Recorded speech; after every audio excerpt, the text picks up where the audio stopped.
Well, welcome back. It's the same day for us, filming two in a row, but it's been a week for you. So I'm ready to jump in this thing. To those of you who are listening from Pakistan, Puchamadi. Glad to have you with us. From Thailand, Sawadi. Very, very similar, but totally different languages, 1,000 miles apart from each other. Those of you in India who speak Hindi, Namaste, and French, bienvenue. We're glad to have you, but we're especially glad to have those of you who understand Marhaba. I hope you'll be blessed by whatever you hear today. I want to share with you a little bit of update. You will probably hear more and more about this as time goes on, and maybe since these are broadcast a week apart, maybe you've already heard it. But a big problem with the COVID that we're having now, not with the COVID, but there was a problem of farming. People were not being able to get to their food and so forth. A lot of it was dying, having to be tilled under and so forth. But now there's been an infestation of locusts. They were in Africa and perhaps they're still there at this time. I don't know. I'd have to check. But swarms have also moved to throughout the Arabian Peninsula and over into India and even into Bangladesh. We've got some videos and photographs that you'll see as we're showing this. Already the people are hungry. We have a video of a lady's eating garbage off the street. The lady that's walking behind her and around her, you'll see, has a big bag on her head. That's just a bag of garbage that she's collected. She's going to try to sell. Maybe it's plastic bottles and things like that. That's how a lot of people in the world make their living. They try to get just enough to live off during the day. They may make enough to buy one meal a day or something to that effect. I know that in the garbage dump in Honduras, if I remember correctly, they make about $1 to $2 a day sifting through the garbage. And that's enough to buy them food for that day. They'll never get out of the garbage dump. And I've met people who've lived there for 40 years and longer. They've even built up little huts to live in. That's their home, is their neighborhood, living in the garbage because they don't have enough money to get out of the garbage. So oftentimes people are just poor. There's a little shot about a man bent over drinking water out of a mud puddle. I've seen this sort of thing many times around the world, and frankly, I've had to do it myself. It's not a very healthy thing to do, but you can't go forever without water. But then the devastation is really coming is the locusts. You'll see a video here of the locusts on a rooftop. Why in the world are they on a rooftop? There's nothing there to eat. It's just that I guess they're tired. They're flying through. They stop, and if you look at the buildings off, you can see that they're all over the buildings, all over the rooftop there. But then what's devastating is when they get into a field and they just cover it. You take a green field and it becomes brown in just a matter of moments. They just eat all the life out of that field. And what's left? Nothing. There's nothing for the people to live on. There's nothing for the cattle to eat. So they die. So now you have no milk, no cheese, no butter, no ghee. And if you eat meat, you have no meat to eat. It's just a devastating thing. So it'll help you to understand when you're reading the Bible about plagues of locusts and things like that. This will give you an idea of what it's like, because we don't see this in our country. We're blessed. But just look at the devastation. The man running through the field and waving his arms, and just looks like a cloud of dust, but that's all locusts there that are going through. But one thing about locusts is you can't eat them. Most people don't want to. I eat them, and frankly, I think they're delicious. Now, I wouldn't eat it raw like this guy in the video that you'll see, but I remember when I first went to Thailand, I was walking down a street in Bangkok, and it was a market area, and they had their big woks there that they were boiling oil in to cook meats or rice and vegetables, whatever. And beside it was a barrel, and the lady would take the barrel off, scoop her hand in like this, and throw it down, and it was locusts. Of course, they just call them grasshoppers. They're about this big. And when they hit that oil, they shoot up. So she'd also try to put a lid over it real quick. And in a matter of a second or two, they're dead. And then she'd take a bag, looked like a French fry bag, but it's made out of newspapers, and she'd drain them off, stick them in there, and hand it to you. And you walk down the street eating a bag of French fried locusts. And I'll be honest with you, they were absolutely delicious. Now, you got to watch the legs, because you get one of those legs stuck between your teeth. It's hurt city then. But you just bite the head off and eat it, and break the legs off and eat the rest of it. I guess it depends on the oil it was cooked in. She'd been cooking pork. So it almost tasted like a pork chop. I thought they were absolutely delicious. But you see that some people are taking advantage of this and trying to capture them and sell them in those markets where people will eat it. So everything has a negative side and a positive side to it. But that's the sort of thing going on around the world right now, for which we need to be in prayer for people. And don't be surprised if before too long you hear me asking you to, if you're able to help us out to feed some hungry people, because hunger is a horribly painful thing to have to live through. We don't know that. We don't understand it because as Americans, we've never been hungry. We say we're hungry, but we don't even understand what hunger is, what it feels like, what it does to the body. Maybe if you fasted for 20 days or so, you understand it. But when you have to live in that situation day after week after month, and then what little bit you've got to live on is taken away from you, where you have nothing to eat. Remember how it was a few months ago when the virus was coming and everybody headed to the grocery store and you go and look down the shelves and they'd be empty? But you knew they're going to be restocked. You're going to have to come back. You might have to search around, but they're going to be restocked. Imagine being in that situation and there's no expectation of restocking for another 6-8 months until the crops can be planted and harvested again. How are you going to live for 6 or 8, 9 months? How are your children going to eat? You say, well, I'll go find a job. There are no jobs. There are no jobs. We're not talking about America. That's the one hindrance Americans have to world evangelism. We don't understand the rest of the world. We think every place else is just like us, but dirty or smelly or a little bit less money. They don't have a house to live in. They don't have a pot to cook in. They don't have running water. They may have to walk a mile or 2 miles or 3 miles to get water out of a mud puddle. And they don't have the ability to make a fire to even purify it with. The only clothes they have are on their backs. They don't have shoes to wear. If they get sick, they don't have medicine. They don't even have a pharmacy to go to get medicine. People are living now as they would have lived thousands of years ago before America was even conceived anywhere except in the mind of God. That's how the rest of the world lives. And on the flip side, we live in such absolute wealth and prosperity that 2 hours after lunch, we say we're hungry again. No, we just want to eat. We're not hungry. There's no pains. Our body isn't eating itself to stay alive. We just want to eat more. I talk this way, and sometimes people get upset. Why are you so, whatever the word would be about this? Because I want you to understand it. I'm not trying to criticize us. I thank God for our blessings. But you've got the rest of the world, then you've got us. What a horrible comparison. But then you've got God above us, who has children here and he has children here. And the children here don't want to share with the children over here. If we have it, why should we not share it with someone who doesn't have it? What does the scripture say? To him that knoweth to do good and doeth it not, to him it is sin. So we live in a perpetual state of sin by not sharing with those who have a need. And then we get on our knees and we pray to God and ask him to bless us. Please bless me, Lord. Please let me get a new job. Please help me buy that new car. Please let me win the lottery. Never one time do we say, Lord, please help me to give to overseas. Lord, please provide food for the hungry people. We don't do that. It's all about me, me, me, me, me. Boy, I've gotten way off base, so let me stop.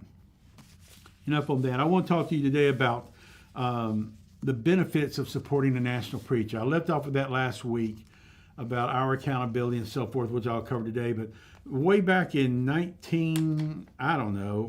89, 88, somewhere in there, I put together this little pamphlet to explain to people our ministry. It has a picture of an Aka lady and her child. This is the first group of people I worked with. In fact, this was the very first village I ever went into. I took this picture while I was there. So this was taken in 1986. You can see her headdress, how the ladies dress and so forth. These are actually coins. When I got up close to them and looked, they were Russian and Chinese coins that had traveled. They were hundreds of years old. by their dates on them, but they're given from mother to daughter to daughter to daughter to daughter. That's their wealth. Much like the story you read about in the Bible, the lady who had, I think it was 10 coins and she lost one of them. In the Hebrews, if a woman lost a coin, that meant she had committed adultery. Whether she had or not, that's what losing a coin meant. And so she could be stoned to death for that. And that's why she swept the house looking for it. And that's why when she found it, she called all the other ladies around her house, her neighbors, and said, "Rejoice with me, I found the coin. I've proven my innocence," is what she's saying. It wasn't just the income, because women would pass that down to their daughters so that if their husbands died, they would at least have some money to live off of. And the Akai used them for that purpose also, but for decoration. But of course, now there's very few women that dress this way. That's a tradition that's I got to see and experience, but you won't see it much now. If you go into Laos and Burma, you will, but not so much in Thailand. But I wrote this pamphlet about our ministry, what we do and so forth. And in fact, show you how long ago it was. There's a picture of myself in it, and I have hair. I don't even recognize that guy anymore. But what a good-looking guy he was. Elvis would say that's a hunk of burning love is what that was. Well, anyway, you don't believe me. Part of this was to explain to people what our ministry was, because they'd never heard of national preachers, didn't know what that meant. And then I discussed something called the obvious benefits of sponsoring a national preacher. So this was written 30 years ago, more than 30 years ago. But the funny thing about this little booklet, I used to give them out to everybody in churches I went to, but I stopped doing that 20 years ago probably. I just kept this one as a souvenir. But you'd be surprised the number of ministries that have started. When you find another ministry that does what we do, and they're going to have some sort of section on their website about why they do this, you know what you're going to see? The benefits of supporting the national preacher. This has been plagiarized so many times by so many ministries. Boy, if I was a lawsuit person, I'd be filthy rich now, or I'd just be filthy, one of the two. But I don't care. They use it, and they use it for the glory of God. Praise the Lord for that. People would ask me all the time, why do you support a national preacher? So I wrote this to show the benefits of supporting a national preacher. Obviously, and unfortunately, when you're doing that, it creates a natural comparison between the national preacher and the missionary. You can't help but do so. I don't have to say it. It's obvious to the people. As a result of that, sometimes people get the idea that I am anti-missionary. Please, I am not anti-missionary. I am a missionary. And our Lord said, a house divided cannot stand. Well, our house is standing and growing. So obviously, we're not divided on the idea of whether or not missionaries should be supported. So, either you think the Lord didn't know what he's talking about, or you've just misjudged me. And the Bible warns believers against judging other people. Matthew chapter 7, do not judge others. If you do, then God will judge you with the judgment that you pronounce on them. So be careful how you judge people. I say that to you in every case. You can't read anybody's mind or know their motives. We can only speculate based on evidence, but only God knows the heart, the scripture says. So let me go over with you these few points about the obvious benefits of supporting national preachers. There are many that aren't so obvious, but I'm just going to deal with the obvious. First of all is citizenship. At the time I wrote this, over 40% of the countries in the world at that time in the late 1980s were closed to foreign missionaries, meaning you could not go as a missionary. So at that time, the throng of people going into China were going as school teachers for the most part. Some go as businessmen and so forth, and that's fine. You have great opportunity to minister.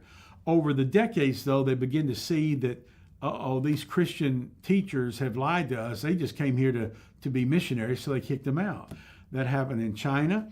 That's happened again in Russia. It happened a few years back in Morocco. They gave the people, I think it was 72 hours to leave. A number of missionaries had gone to Morocco to deal with orphans and street kids. And they set up homes. And the Moroccan government eventually said, you were not honest with us. You came in here to proselyte, to turn our Muslim children into Christians. Therefore, you got 72 hours to get out of this country. And they all had to leave. So that was another open country that became closed. Today, you have another problem. The number of open countries to missions, in a sense, is shrinking, but in another sense, visibly it stays open. But let me give you an example. Years back, just a few years back, something came about that became known as the European model for missions. And that was this. You know that the way missionaries do it is they raise their money, they go to a country on a visa, preferably a missionary visa, and they're allowed to stay there for 3 or 4 years. Then their visa expires, and their board tells them, you got to come back anyway to do a furlough to raise more money. While you're there, you reapply your visa and you go back again, and you just keep doing this process until you quit or till you die. Well, countries begin catching on to that. And the European model is this. It works in 2 ways. One, you can come for X number of years that will determine, maybe it's 3 years, maybe it's 4 years. But then you have to leave and you can never come back. Well, for most missionaries, especially if it's not an English-speaking country, you're going to spend at least half of your first 4 years just learning the language. And then the second half being an assistant pastor at an already established church. So you're not really a missionary, you're a minister serving God. Then you got to go home and you can never come back again. The second option is you come for 4 years, you have to leave for 4 years. If you came for 3 years, you have to leave for 3 years. And you have to go back to your country of origin. Now, when I first learned about this, it was from a brother I knew from Florida who was married to a Filipino lady, and they went to Panama as missionaries. They went there for 4 years, and then they were told, you've got to leave for 4 years, and you, sir, have to go back to the United States, and you, madam, have to go to the Philippines. You have to go to your country of origin. That means if they were going to return back to Panama, they would have to be separated from each other for 4 years, her in the Philippines, him in the United States. Then they can come back together and come back to Panama. Well, here's the problem with that. Number one, you and your wife can't live apart for 4 years. That's not right. Number two, how many of your supporting churches are going to keep supporting you for 4 years while you're living in the United States and in the Philippines? 0. So that means after that 4 years is up, you've got to start raising support again to go back to Panama. So even though Panama is open for missionaries, it is basically closed, unless you want to go for one term and that be it. Now, if you did missions, hear me. If you did missions in a biblical manner, in other words, the pattern given in Scripture, then that wouldn't be a problem.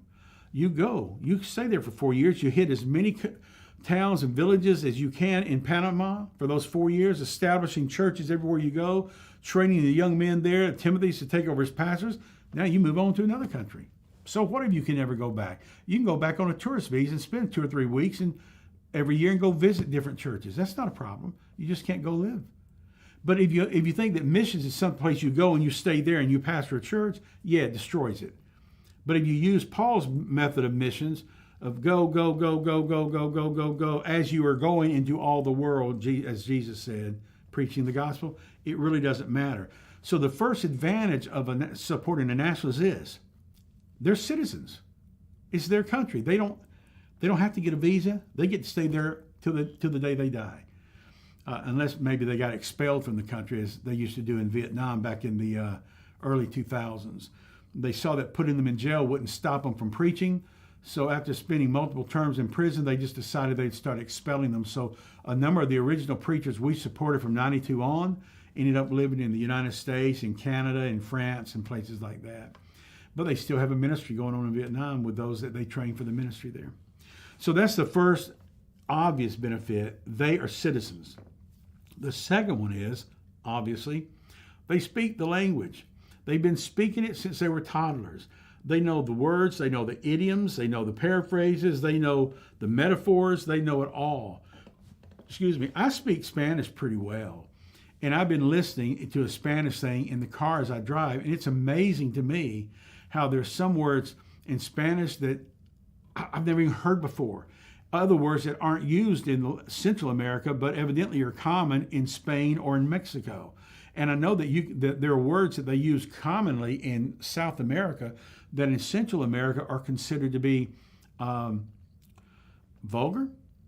I know in Spain there's words they use there that in Central America you'd get kicked out of the pulpit if you use that word, because it means something different in another culture.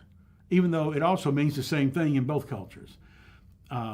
So language is important. And as missionaries, we have to learn a language. And that, for some people, for my wife, it's easy. Man, she picks up languages like this. For me, it's difficult. I really struggle with it. But for other people, it's virtually impossible. Your brains just aren't geared to work that way. Now, a little hint for those of you who are getting old, they say that one of the best things to combat Alzheimer's is to speak multiple languages.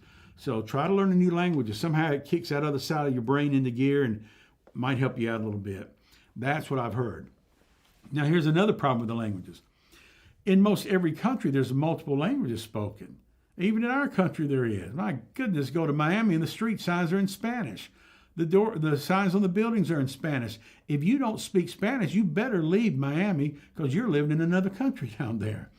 And the same thing can be true. I remember back in the 70s when I was starting a church in the New York City area, going into Chinatown in New York, Lower Manhattan. Everything there was written in Chinese. I don't know if it was Mandarin or Cantonese. I have no idea. But it was Chinese. You felt like you were in China. Man, did they have some good restaurants there. But anyway, it always comes back to food with me. That's why starvation is such a big issue for me. In most countries, you have multiple languages. In Mexico, I think there's 84 different languages spoken. Thailand, 76, 74. Vietnam in the 80s. Even in places like Kenya, you may have 30 or 40 languages spoken. Pick out a country, go on Google, and write, what are the languages in X country? And you'll be amazed at the number of languages spoken. So the problem is, as a missionary, you're going to go to Mexico, you learn to speak Spanish, which you're really learning to speak Mexican, not Spanish. You get there and you begin preaching, but everybody in Mexico doesn't speak Spanish. They may speak their tribal language. To you, they look Spanish. To a Mexican, they don't look Spanish. I've spent enough time with them. They don't look Spanish to a Mexican to me. You can tell they're a different tribe just by the shape of their eyes, the bones, the nose, everything, the depth of the forehead and so forth. You look at somebody from India, you can tell whether they're from Northeast India, Northwest India, Central India, or South India. You can tell it just by the way they look. Not that one's better than the other, but your bone structure is different. Your skin tone and your skin texture is different. People in southern India, for example, the men tend to grow a lot of hair here. They may be bald as an eight ball up here, but instead of doing the comb over like this, they could do their comb overs like that. It's incredible to observe. Fortunately, it doesn't happen to the women, but it does to the men. But you get up in Northeast India, they don't have that problem because they're more Asian. So there's different languages spoken, so that's an advantage. They know the language, and they know which language to speak in which location. And what I found out is that most national preachers are incredibly bilingual. They'll speak 4, 10, 12 languages. Now, the reason for that is many of these languages are similar. They come from the same root language. There's only, I think, 7 root languages on the planet. In other words, every language is spoken currently came from one of those 7 languages, and we know that at one time all those 7 came from one source, according to the Word of God. And by the way, even linguistics now agree to that there was originally only one language. We could have saved them 3 years in university and a lot of money on their degree, just tell them to read the book of Genesis. They would have known that, but they got to do it their way. God bless them.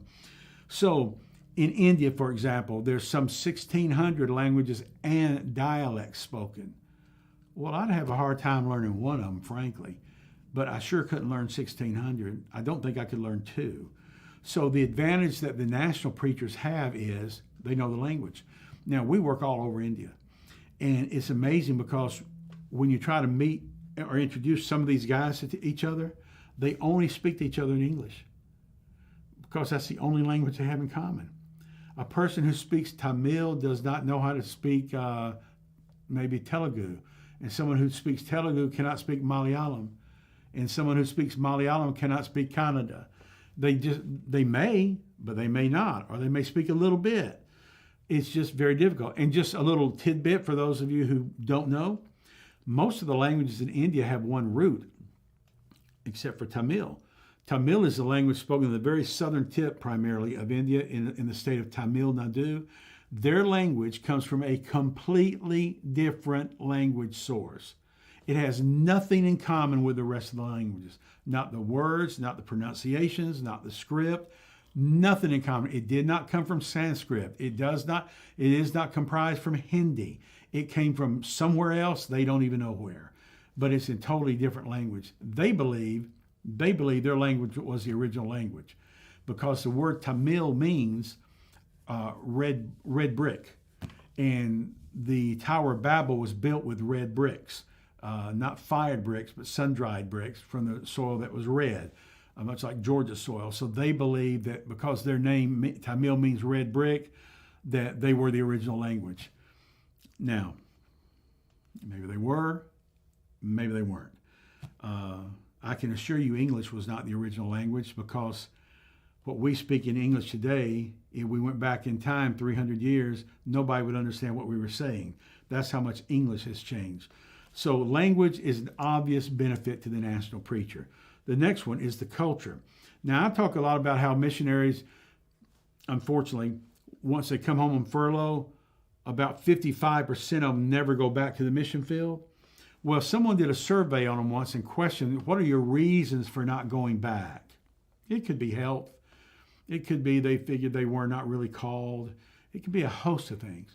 But the number one reason for not going back to the mission field was this. Are you ready? The inability to adapt to the culture. Not the language, not the weather.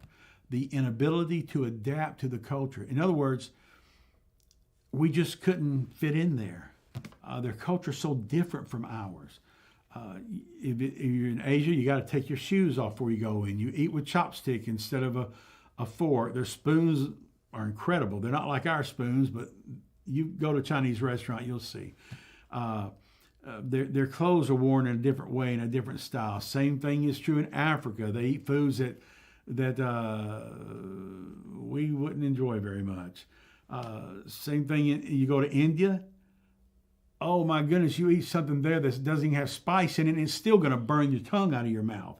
They use so many spices there. You know, we might put 1 or 2 or maybe 3 little spices in something we eat. They put just, 15 or 20 or 30 spices, and all but one of them is hot. So even if you're just eating an egg, it's going to burn your mouth. Now, frankly, I love it. But if you don't like spices, you'd have a hard time living in India. You say, well, I'll just import my food from America. Good luck. You're not going to be able to do that. First, they're not going to let you. 2, it's going to be too expensive. And 3, the import tax you're going to pay on is going to make it prohibitive. You're either going to starve to death or you're going to learn how to eat what they eat. That's what it comes down to. So the inability to adapt to the culture is the number one reason given for missionaries quitting after their first term. Oh, and by the way, in almost every case, it's not the husband, it's the wife. The wife could not adapt to the culture. The husband could. But let me explain to you why before you start jumping on the wives. Usually it's the husband who feels called of God to go to a place, and the wife goes along. And sometimes she does too. Or she'll say, I feel called because my husband's called there. But I mean, the actual burden from God comes to the husband usually. So he wants to go. He's in language school.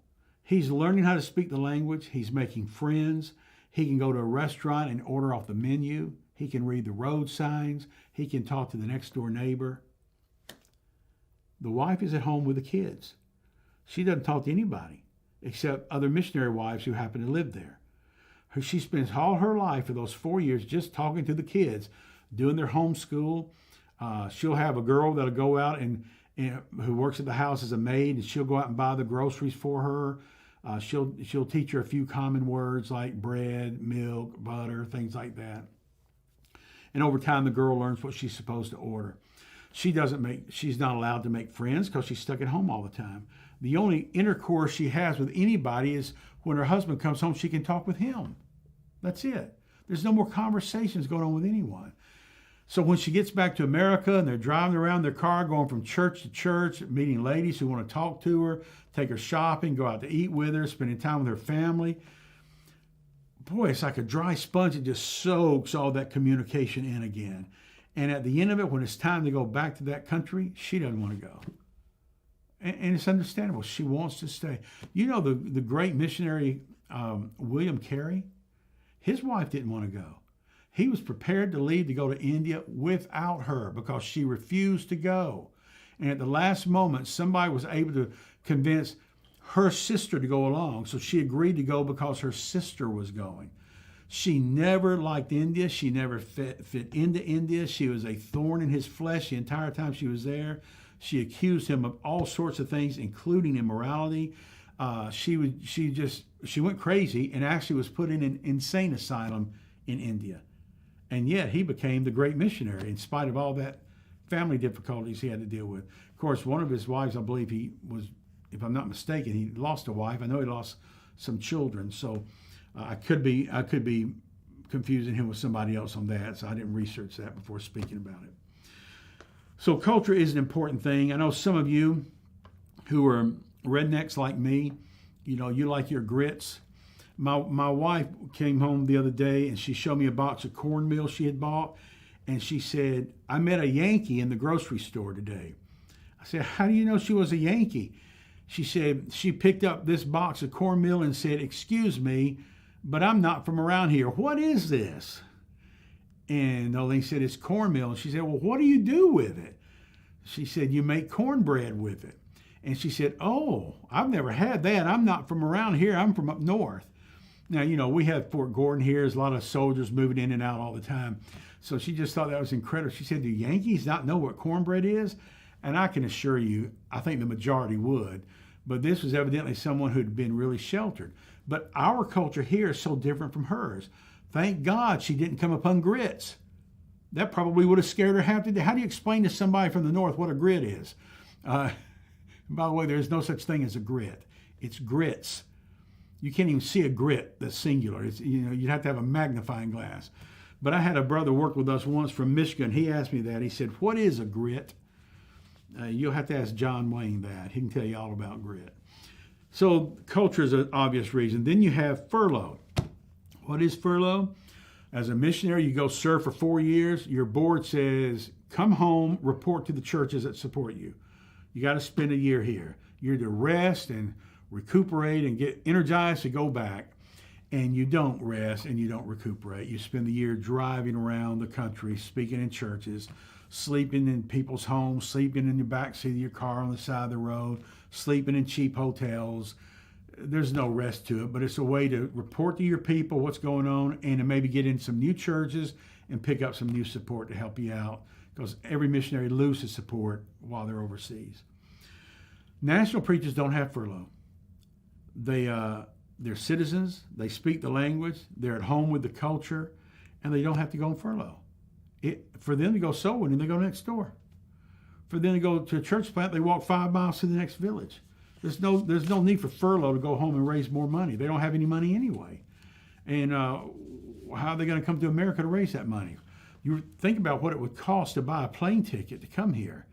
If they had that money to spend, that same money their family could live on for a year, 2 years. So for them to fly to the United States, would you be willing to spend 2 years' salary, 100% of it, to fly to France for the possibility of speaking in enough churches to raise that much money or more so that you can go home and do ministry again? No, you wouldn't, and neither are they. And that's about how much sense it would make. Another obvious benefit of supporting national preachers is that they don't retire. That's pretty much a Western concept, or maybe you should say a more economically higher concept, that you work hard all your life, you're able to save up enough money that you can spend your final years just relaxing, taking your time, doing whatever it is, fishing.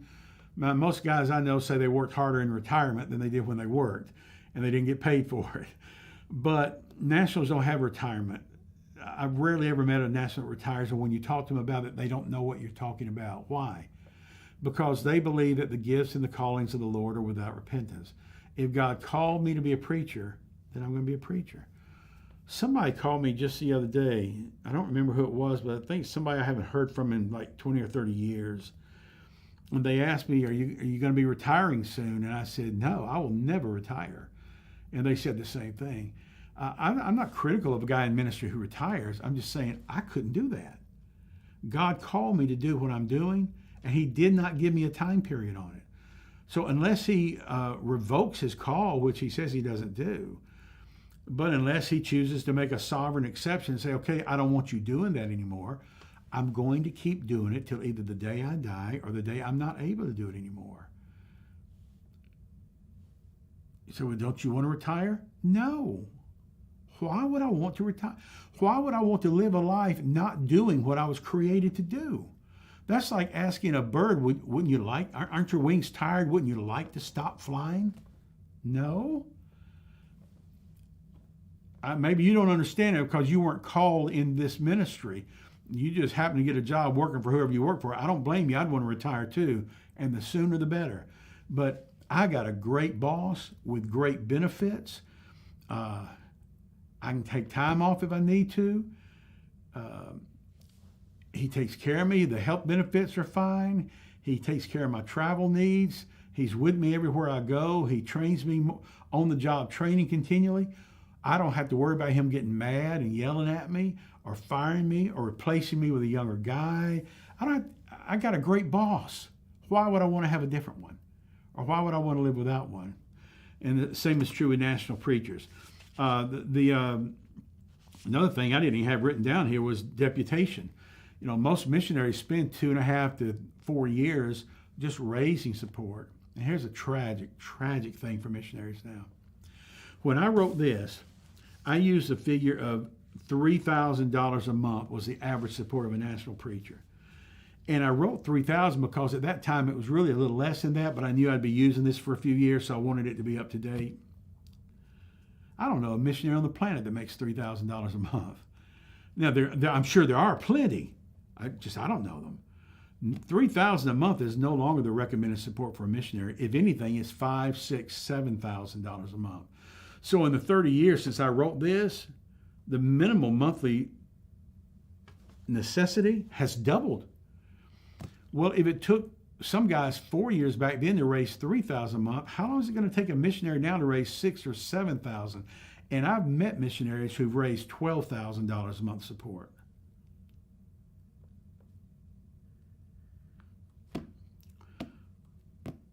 Penthouse suites cost a lot of money.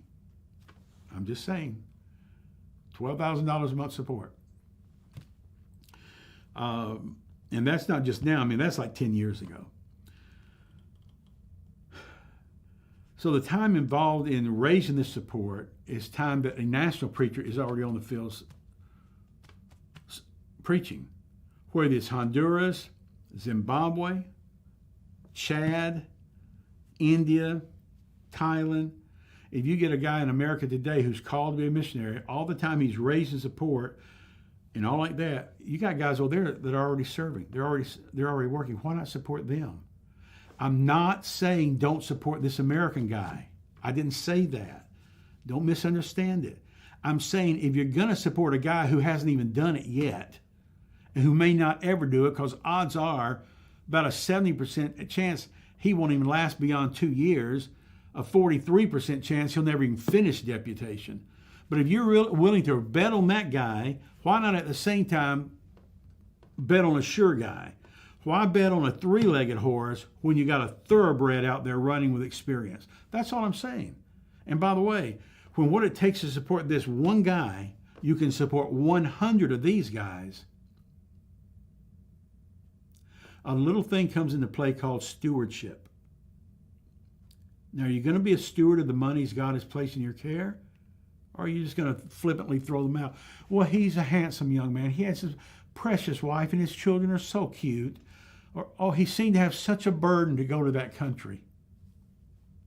Every missionary has a burden. Just some are better able to explain it than others are. Everybody had a cute wife well, not everybody. Most everybody had a cute wife at one time. Most everybody had adorable children at one time. Those are not the reasons to support a missionary. My goodness gracious, what are we doing with God's money? What are we thinking? Well, but he went to the right school. Who cares?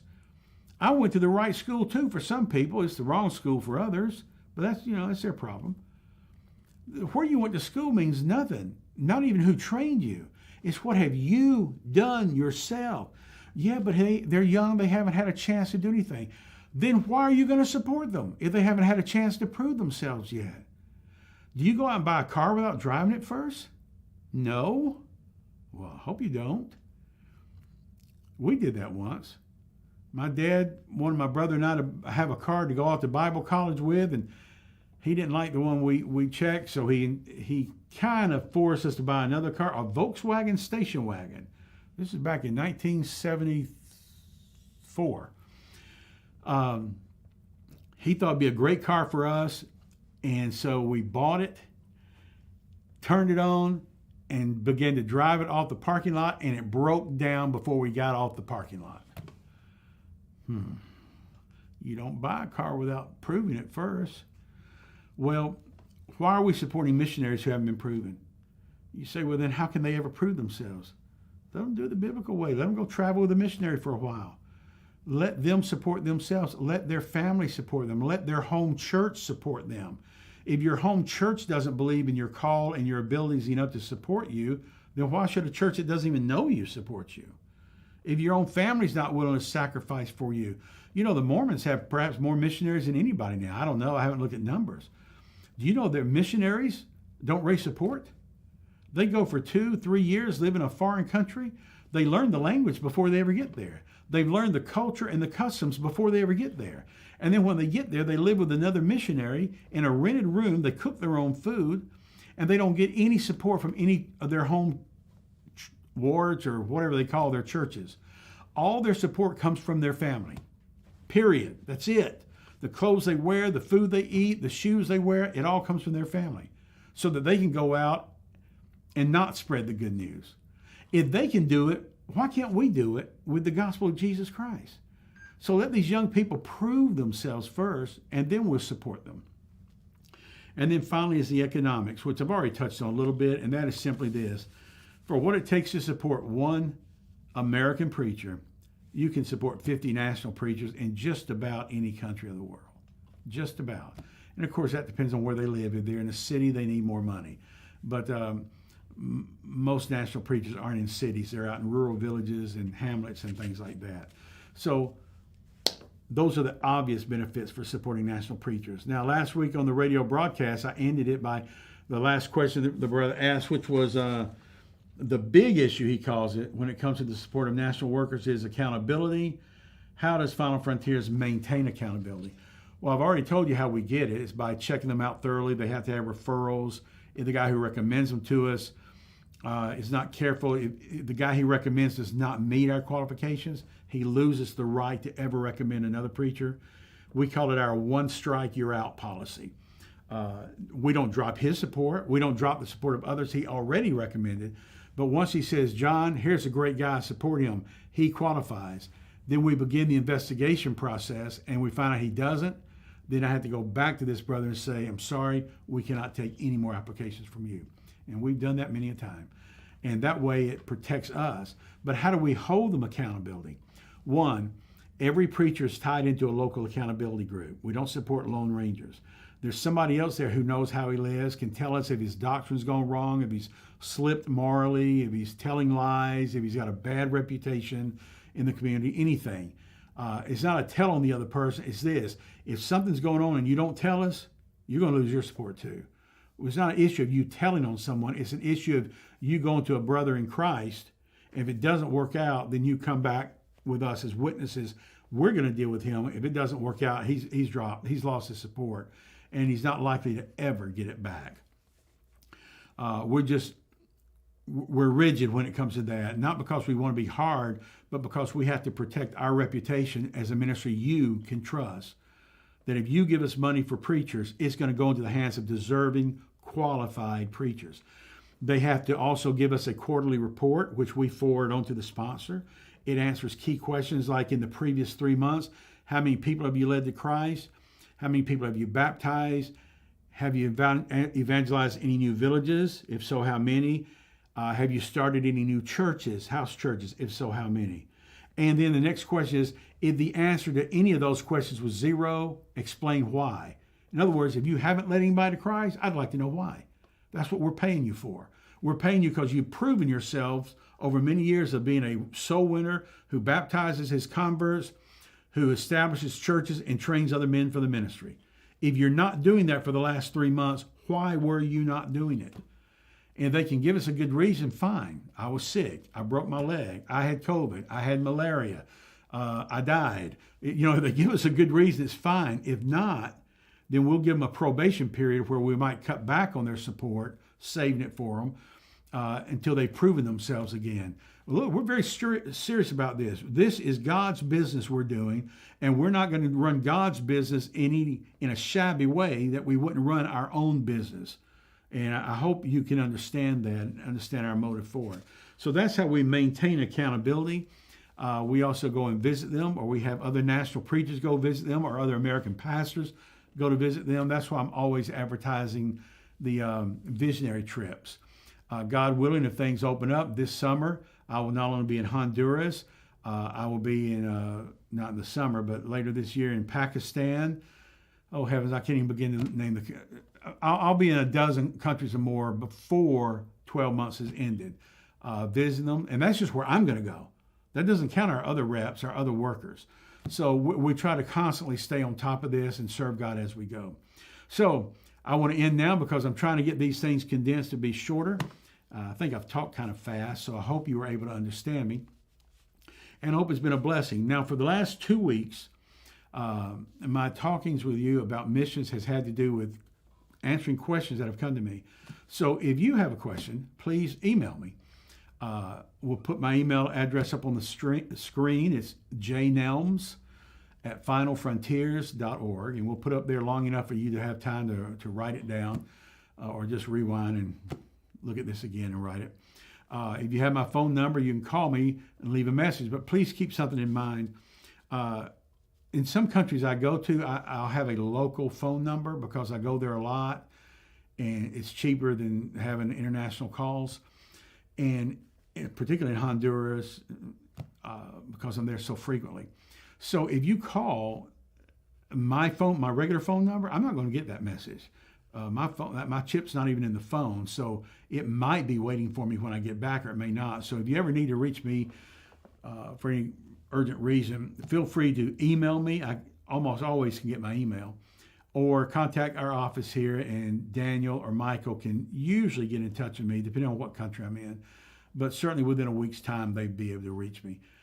So pray for our brothers and sisters around the world, for our churches here in America that will be meeting today, that God will heal our country, and that we'll get back in the business of serving him effectively as we should be and as we could. And God bless you all. Look forward to seeing you next time.